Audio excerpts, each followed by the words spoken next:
안녕하십니까. 제1강 제2번 연서 서론에 대해서 말씀드리겠습니다. 이 연서를 이제 강의를 하는 데 있어서 여러분들 중요한 해석 방법이 있는데, 이것은 중요한 내용이 좀 더 여러분들이 이제는 좀 자세히 보여야 될 내용들이 있습니다. 자, 여기에서 우리가 요한계시록을 해석하기 위해서는 다니엘서가 내가 필요하다 그랬고 마태복음이 필요하다 그랬습니다. 강의에 이것을 왜 이렇게 강의를 하려냐, 내가 여러분들이 있는데 뭐 성경을 자꾸 해석해 줘봐야 여러분들 그러잖아요. 뭐 어느 목사님들 내가 뭐 받아갖고 해석 다 했다 그러는데 그거 다 내가 봤을 때는 별론 것 같아요. 그래서 여러분들 스스로 이 성경을 좀 해석할 수 있는 것을 이 말씀을 듣고 하라. 그래서 요한계시록을 해석하는 열쇠로는 다니엘서가 있고 마태복음이 있습니다. 그리고 구약이 전체다가 열쇠예요. 어떻게 보면 요한계시록을 여는 열쇠라고요. 그래서 어떻게 그 열쇠를 사용하냐. 그래서 예수님도 그러잖아요. 너희들이 천국 들어가는 열쇠를 가지고도 너희들도 안 들어가고 들어가려는 자도 막고 있다. 그런 식으로 돼서는 안 되겠다라는 거죠. 그래서 제가 조금 앞서서 아는 자로서 여러분들한테 말씀을 드리는 겁니다. 마지막 때를 살아가는 성도들에게 가장 중요한 책은 어떻게 보면은 이 요한계시록이라고 할 수 있어요. 그렇다고 해서 요한계시록과 100%냐? 그건 아니고요. 그래서 내가 말씀드리는 게 그래요. 요한계시록을 해석을 하려면은 그 유다서까지 쭉 그 창세기부터 유다서까지를 공부를 열심히 하셔야 돼요. 그걸 알아야 그걸 연동을 해서 해석을 할 수 있어요. 그래서 제가 이제 지금에 와서 왜 이거를 해야 되겠다고 하는 것을 말씀드리냐면은 이 시대적 연관성을 이제는 확실하게 드러내고 있어요. 아, 성경을 요한계시록에 맞아 들어간다고 하는 것이 확실하게 보여지고 있다는 거죠. 그래서 현재 시대에는 전쟁도 일어나죠. 이 경제나 위기가 일어나는 그런 모습들이 나오잖아요. 그게 이제 성경에 2000년 전에 기록이 됐으니까 2000년 동안 잠잠해 있으니까 이거 관심 없는 사람들은 사실 뭐 이거 내 강의 들을 것도 없겠지만 하나님 보내지도 않을 거예요. 그래서 듣는 사람들은 이미 하나님 뭔가 그 사람들이 배워야 될 사람들이 아닌가, 그런 생각이 듭니다. 그래서 여러분들이 이와 같이 성경에서 현대사회에서는 제일 중요한 게 AI, 디지털, 종교 통합. 지금 앞으로 일반 종교는 크게 문제될 게 없습니다. 문제되는 건 이제 개혁교회, 개신교회들이 가장 어렵죠. 왜냐하면 개신교회는 유일신을 믿거든요. 다른 데는 뭐 타협해도 되고 뭐 좋은 게 좋고 뭐 또 어떤 신학교 교수는 그러더라고요. 뭐 기독교가 사랑이 아니냐, 종교는 사랑이지 뭐 그러더라고요. 그게 뭐 아주 들은 건 아니지만 기독교가 사랑이다 이러는 거는 그건 안 맞는 거예요. 그건 100%라고 하는 얘기가 될 수 있기 때문에 그건 안 맞는 거고, 기독교의 한 부분의 사랑이고, 어떻게 보면 사랑이라고 하는 그 자체가 비중이 크죠. 기독교인으로서는 사랑이라고 하는 비중은 크지만 그렇다고 해서 우리는 예수님이지 사랑은 아니야. 예수님의 종교다. 예수님이 우리 교주고 하나님이시고 그러는 거지. 그럼 말이 안 맞는 거죠. 그래서 직접적 연결되는 메시지, 이걸 잘 알아야 돼요. 여기서 지금 현대에서 직접적으로 연결되는 이 메시지를 어떻게 우리가 구분할 수 있을까 하는 겁니다. 왜 이게 중요하느냐 하는 것. 그래서 종교통합, 이거 앞으로 이제 기독교인들, 개신교인들 참 어려움 당할 것 같아요. 그리고 이제 제가 요새 공부하는데 AI와 양자 컴퓨터. 지금 뭐 양자 컴퓨터가 뭐 되느니 안 되느니, 그런데 우리나라에 아마 연세대학교 들어왔지요.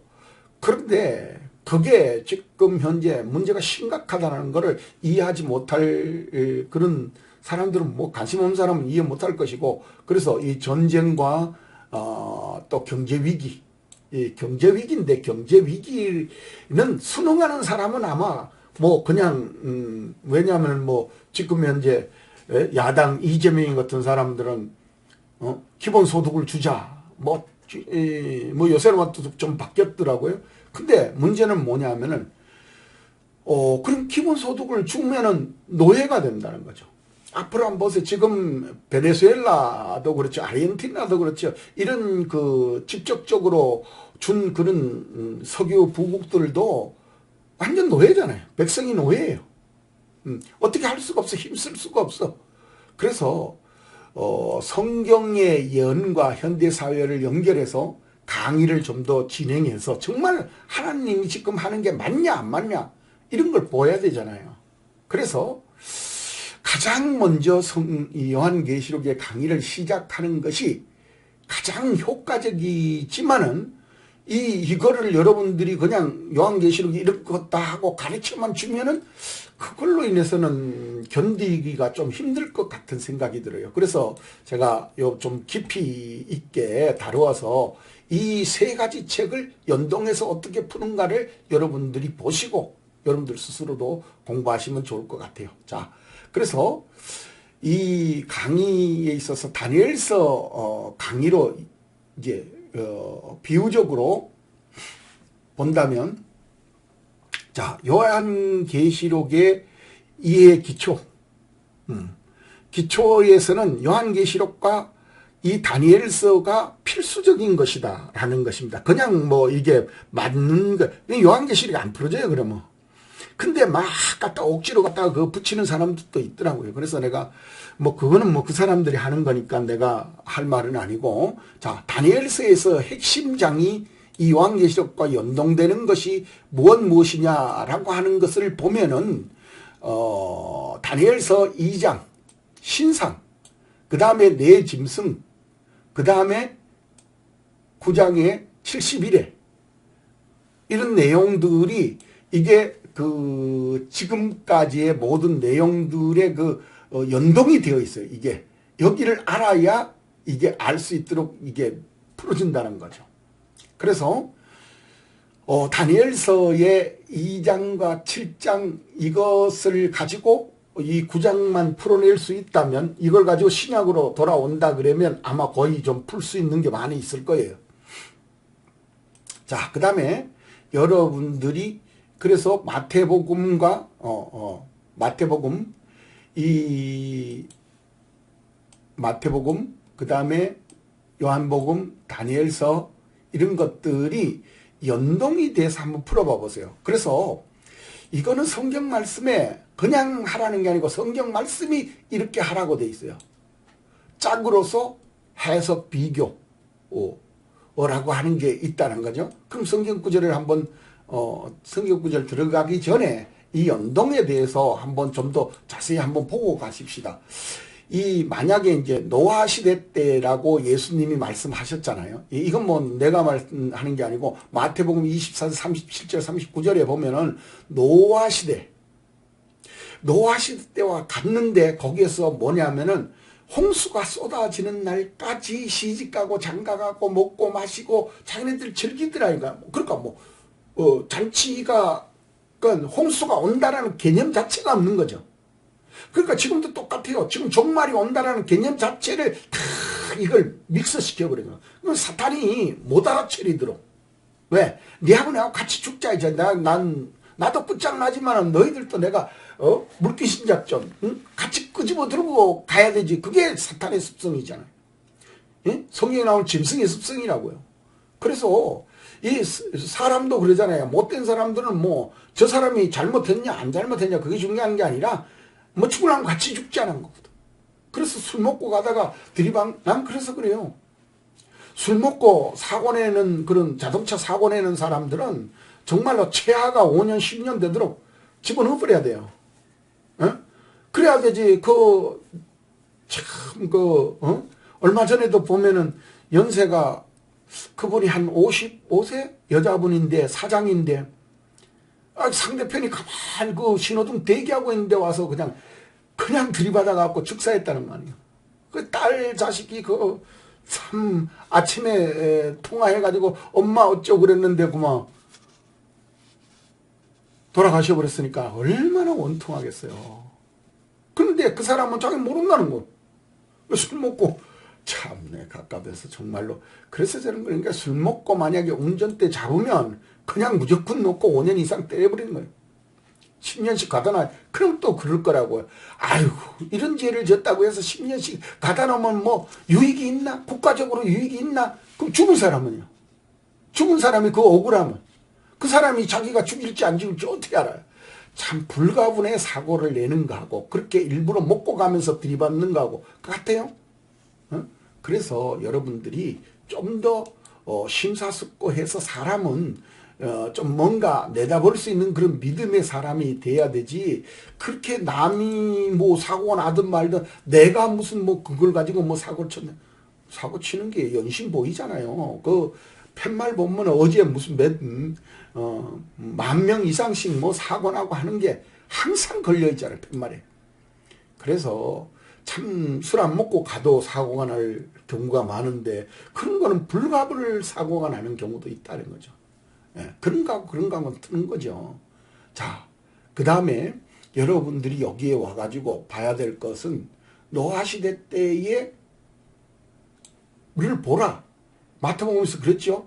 그 다음에 다니엘서 2장, 7장, 9장은 분명히 그때 시대를 얘기하는 게 아니라 그랬어요. 예? 이 신상을 얘기할 때에도 바벨론과 메데파세 이래 가면서 다 설명을 해줬어요. 그 다음에 7장에서도 내 생물이 어느 나라다라는 걸 다 설명을 했어요. 내 그 짐승이. 네. 그래서 그 나머지 짐승만 알아내면 돼요. 자, 그 다음에 9장에 가서는 71회가 나오는데 71회도 69일에까지는 다 증명이 돼서 예수님이 거기서 참 구약에서 다 설명을 하고 있어요. 그럼 한 일회만 남은 거야. 그래서 한 일회가 69일에 끝난 다음에 한 일회가 지금 뭐 이렇게 많이 떨어져 있냐. 2500년이나 지났는데 그건 뭐 하나님 마음이지. 그래서 하나님이 베드로가 한 말이 있잖아요. 천년이 하루 같고 하루가 천년 같은 이 한 가지를 잊지 마라 그러잖아요. 그럼 하나님은 지금까지 뭐 이틀 반밖에 안 됐는 건데 그걸로 본다 그러면은 그러니까 그런 사람의 개념으로 성경을 보면은 해석이 안 되죠. 그 다음에 이제 짐승 요걸 가지고 계시록 13장과 17장에 제일 중요한 게 들었습니다. 요한계시록이 다른 건 몰라도 돼요. 왜 몰라도 되느냐 하면 그거는 어차피 심판으로 내려오는 거기 때문에 그냥 믿음만 있으면 거의 피할 수 있는 것이 돼요. 지금 인이든 나팔이든 대접이든. 근데 대접까지 가면은 이미 믿는 자는 건드리지도 않아요. 거기서는. 해를 안 입어. 그거 한번 봐보세요. 대접이 막 엄청나게 때려버리는데 거기는 세계적으로 때려요. 뭐 3분의 1, 2분의 1 이래질 않아요. 거기는 전부 다 때리는데 믿는 자는 손 못 대도록 하거든. 그건 하나님이 간섭이 딱 주어져요. 믿는 자들은 거기 가면 막 축복받는 게 나와요. 그런 게 어디서 나오느냐. 출애굽기 같은 데서 나오잖아요. 그래서 그런 해석을 할 수 있는 내용들이 구약에 다 들어있다. 그래서 하나님이 다 그렇게 예비하시고 만들어 놓은 거죠. 그래서 이런 내용들을 성경 구절로 그러면 한번 확인하고 넘어가십시다. 자, 성경 구절로 확인해 보면은 여러분들 무화과나무 비유는 배워야 된다고 내가 분명히 말씀드렸습니다. 비유는 배워야 하나님 앞에서 그 비유를 해석할 수가 있어요. 그래서 구약의 잠언 6장에서도 분명히 여기 잠언 6장에 비유가 나오죠. 비유를 이 오묘한 것이기 때문에 깨달으라 그랬어요. 그냥 알아지는 게 아니야. 자꾸 이거는 기도하는 사람들은 막 기도하니까 뭐 하나님이 알아진다 그러고 그런데 하나님이 그렇게 말씀을 안 했다라는 걸 명심해야 돼요. 비유가 기도하니까 다 알아듣다 이렇게 말씀을 하면 안 돼요. 여러분들이 아는데 에스겔서 38장에서 빼닫기가 나오는데 빼닫기를 물어요. 에스겔아 네 저거 빼닫기가 살겠냐 그러니까 뭐라고 답해요? 내 기도해보니까 막 그렇대더라. 아니요. 하나님만 아신다 이래요. 그러니까 뭐라 그러냐. 맞다. 하나님이 살으라고 하면 산다. 그래 네 한번 명해봐라. 그러니까 명령을 내리는 거죠. 하나님이 명하라 그러니까 명한 그 자가 명령을 하면 듣는다는 겁니다. 마른 빼닫기도 널려있던 마른 빼닫기가 이 뼈 저 뼈가 막 같이 이렇게 몰려와가지고 막 따닥따닥 맞히더라는 거지. 응? 살이 입히고 근육이 입히고 응? 껍질이 입히더라는 거예요. 그러다가 생명을 부어놓으니까 생명이 되더라는 거죠.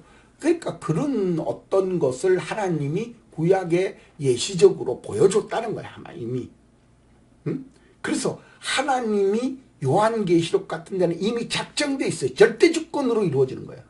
그래서 내가 늘 말씀드리지만 장로교단은 참 훌륭한 교단이에요.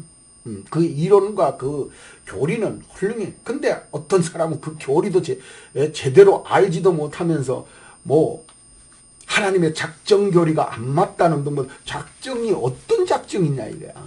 우리가 가지고 있는 그런 개념의 작정으로 그렇게 가르치고 알아들어갖고 하는데 하나님의 작정 요한계시록은 절대 변동이 있는 게 1.1에게라도 하나님 말씀 변제가 없다 그랬잖아. 그 작정 교리는 어떡할 거예요 그러면. 말도 안 되는 소리지.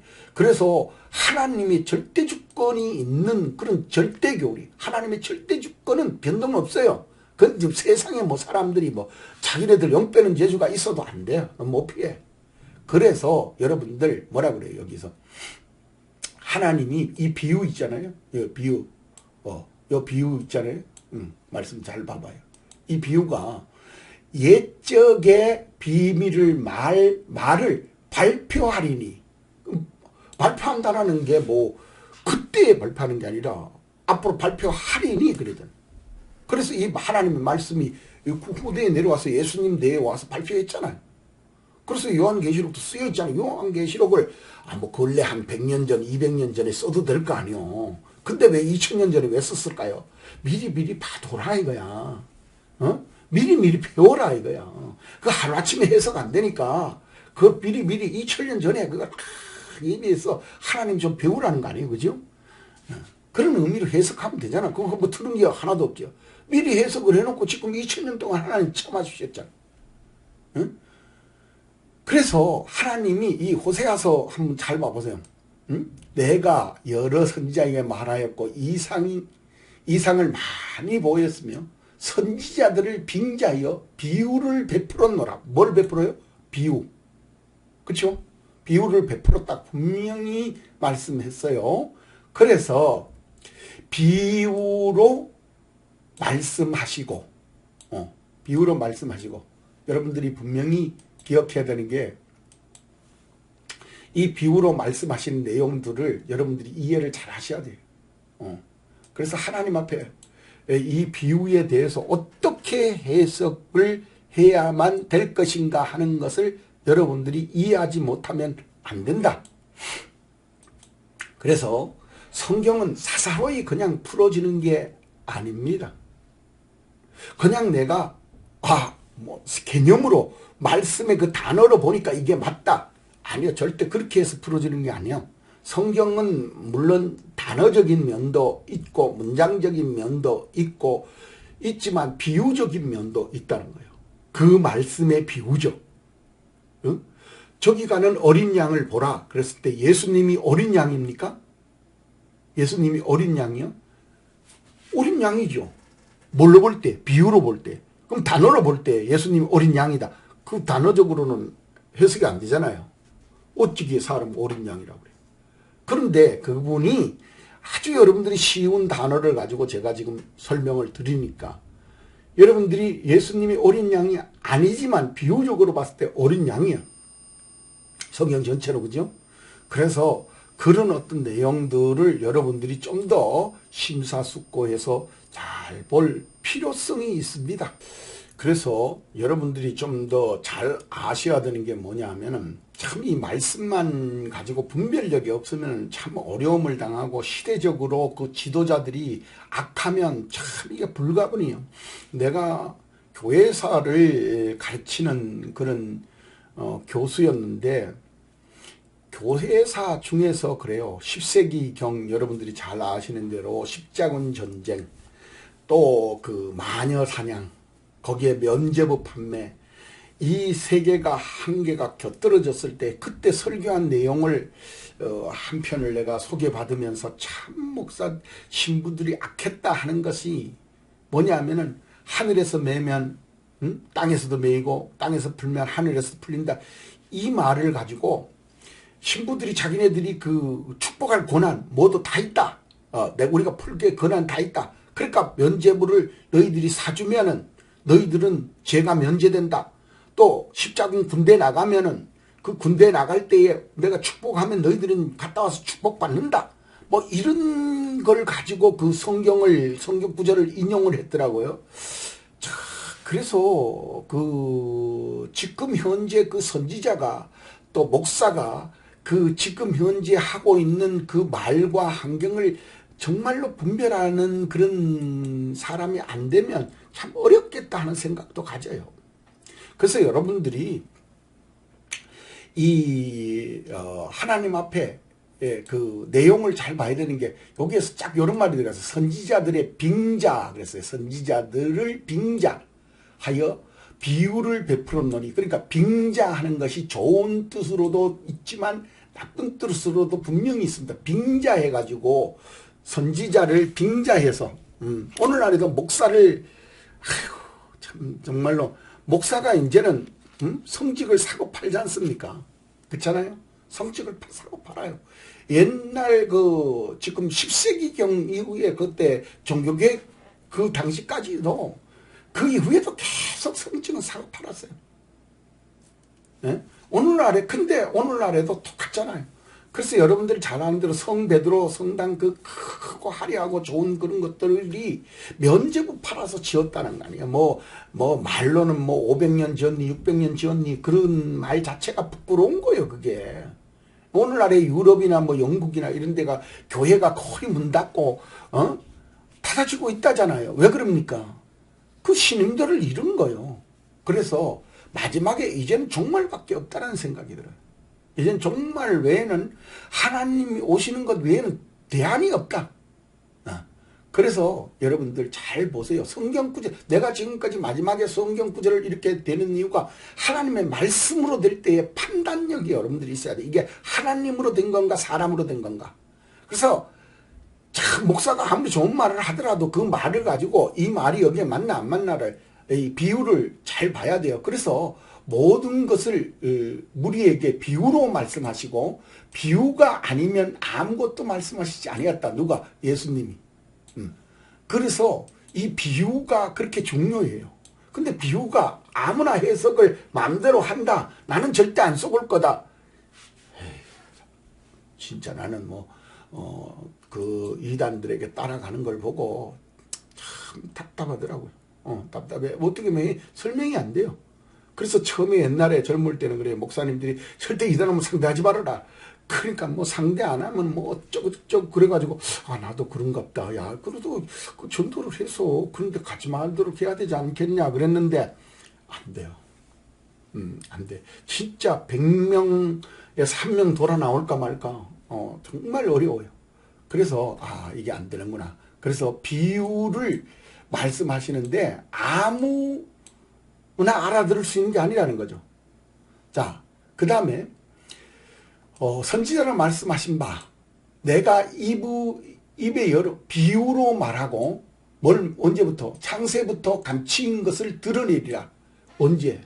이제 창세부터 이제 감추인 것이 이제 드러져 나온다는 거죠. 그래서 창세기하고 요한계시록 20장, 21장, 22장까지 가면서 그 내용이 창세기하고 비슷합니다. 내용이 회복되는 내용이. 과실이 12과실이 있고 창세기에도 과실이 있잖아요. 그래서 선악과하고 그 과실의 내용을 봐봐도 같고 그래서 회복되는 지점이 거기에 있다는 거예요. 자, 그 다음에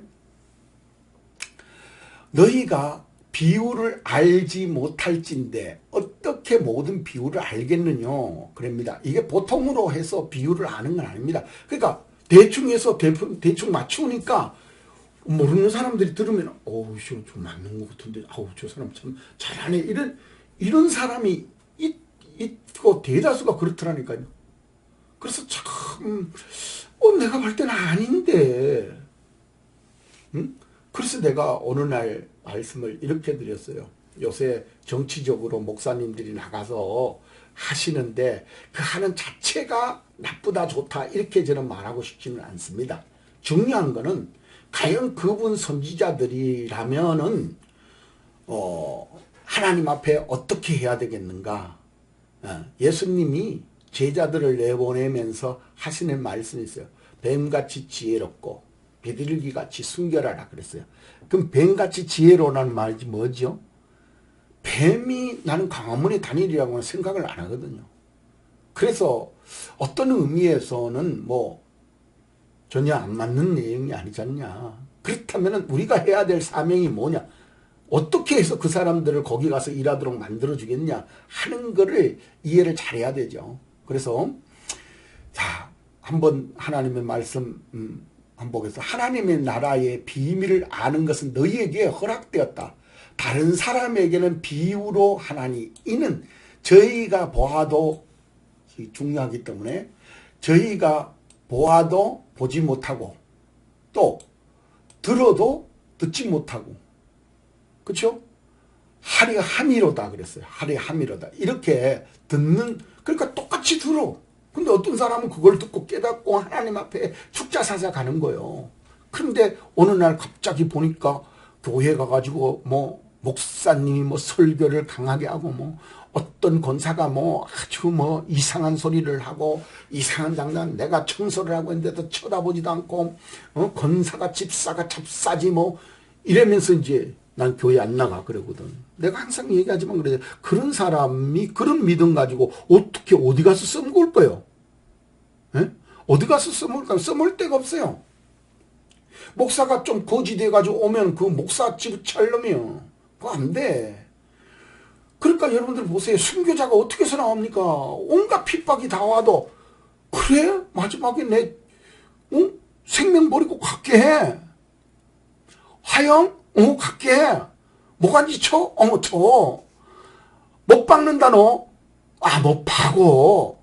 이러면서 믿음을 지키면서 주님 앞에 의리를 지키면서 가는 것이 그게 예수 믿는 자들이 아니요? 근데 이상하게 말 한마디 행동 하나로 난 저 사람 때문에 예수 안 믿어. 그런 믿음은 참 교회 초창기에 나온 사람들이라면 뭐 어쩔 수 없죠. 그러나 권사가 되고 장로가 되고 뭐 이런 사람들이 뭐 교회 흔들리고 뭐 이런다면 가서 목사하고 싸워야죠. 왜 체정을 이렇게 하느냐? 해서 목사님 바르게 좀 해주세요. 해야 되고 집사가 되는데 장로 되려 그러니까 내가 참아야 장로 될 것 같으니까로 다 덮는 거예요. 그럼 밑에 사람들이 고통받고 그 교회가 나중에 다 그 부패의 원상이 되는 거예요. 교회가. 자, 그래서 보지도 못하고 듣지도 못하고 깨닫지도 못하고 그런데도 뭐라 그러냐 반대로 말하면 내가 봤고 난 그전부터 다 봤어. 내가 그게 잘 알아. 나 주일학교부터 다닌 사람이야. 뭐 이런다니까요. 그래서 여러분들 분명하게 알아야 됩니다. 이 지나간 걸 알지 못하면 지나간 그 내용을 알지 못하면 지금 다가오는 그 예수님의 재림도 절대 있다라고 믿는 사람이 아닙니다. 그 사람은. 그래서 제가 항상 그 내용을 알려드리는 게 있잖아요. 여러분들 이 내용을 잘 봐야 됩니다.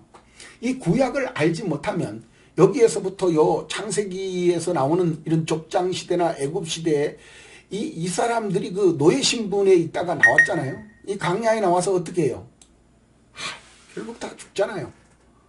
그러니까 우리가 마지막 때에 하나님 앞에 갈 때 우리는 다 살 것 같죠. 여기 가나안 정복해서 들어갈 때 2명밖에 못 들어갔잖아요. 여호수아와 갈렙밖에. 그렇다면은 이게 왜 이렇게 됐는가 하는 걸 우리가 깨달아야 되잖아요. 근데 아니요. 보니까 이치적으로 보니까 그게 안 맞다는 거예요. 그 사람은 하나님 믿는 사람이 아니고 하나님의 말씀을 믿는 게 아니라 인간적인 걸 믿는 거예요.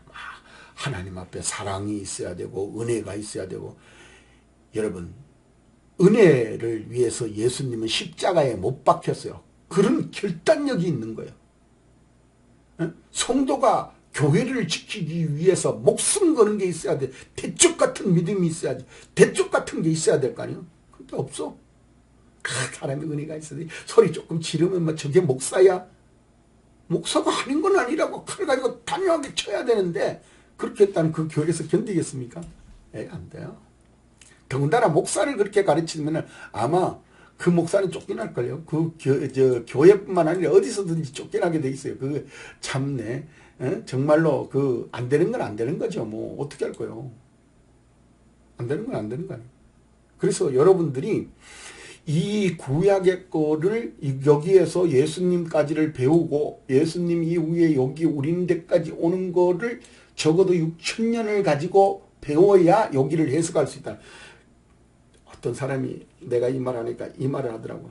하나님은 전능한 하나님이기 때문에 믿음을 주세요. 참, 그러면 내인데 내 말하는 걸 대답해 보라고. 응? 하나님이 전능한 하나님은 한 구절이면 되잖아. 주 예수를 믿으라 그러하면 너와 내 집 구원을 얻으리라. 요 한 구절만 그냥 한 절만 가지고도 하나님이 전능하시니까 다 구원할 수 있잖아. 근데 왜 성경에 이게 3,000절이나 30,000절이나 되는 거를 만들었을까? 아니 전능한데 그냥 들고 다니기 좋잖아. 한 절만 종이 한 장만 딱 들고 다니면 이거 뭐 얼마나 좋아. 그런 쓸데없는 그런 하나님을 그렇게 오해하고 하나님을 그렇게만 아니 하물며 예수님을 갖다가 못 박아버리고 그 고통을 받게 만들고 그 시궁창 같은 그 마구간에다가 보내고 전능한 하나님인데 왜 그래. 하나님 아들을 왜 보내. 전능한 하나님 아니요. 그런 쓸데없는 하여튼에 진짜 못 배운 사람들은 할 수 없어요. 그런 사람들은 아까 그러잖아. 보지도 못하고 듣지도 못하고 깨닫지도 못하고 그거 안 못하는 사람이요. 응? 그런 사람들이 지도자가 돼가지고 전능한 하나님인데 믿어야지 기도해야 되지. 개버리나. 아유 그러면 안 돼요. 큰일 나요. 그래서 여러분들이 반드시 하나님의 말씀을 배우고 정말로 그래서 은혜롭게 얘기하는 교회는 아직도 부흥돼요. 근데 단호하게 얘기하면 내가 여기에 동영상을 올려봐도 그래요. 단호하게 얘기하는 성경적으로 얘기하면은 클릭이 별로 없어요. 근데 세상 말로 막 웃겨가면서 이렇게 좀 하면은 그냥 500, 1000 클릭 넘어가 버리는 거예요. 그래서 내가 그렇구나. 이게 내가 참다면 나도 그릇 따라가겠구나. 하나님의 말씀 안전하고 그렇게 좀 좋은 말, 아름다운 말, 좀 마음에 감동되는 말 이런 걸로 예화로 가져가겠구나. 그렇게 자꾸 가다가 마음에 딱 찔리는 거야. 이건 물론 전도하는 데는 필요하지만 이거는 실질적으로 가르치는 그런 내용이 아니지 않느냐. 성경적이 좀 안 맞지 않냐 하는 생각이 들어서 제가 다시 성경적으로 가르칩니다. 여러분들 아무쪼록 여기에서부터 시작된 이 말씀을 여기까지 배우고 나야 여기 마지막 대환란을 잘 통과하고 그러고 나면 우리는 정말 천년왕국이 있고 새 천년 새 영원한 나라가 있지 않습니까? 그래서 거기에까지 가는 여러분들과 저가 되기를 예수님의 이름으로 축원드립니다. 지금까지 들어주셔서 감사합니다.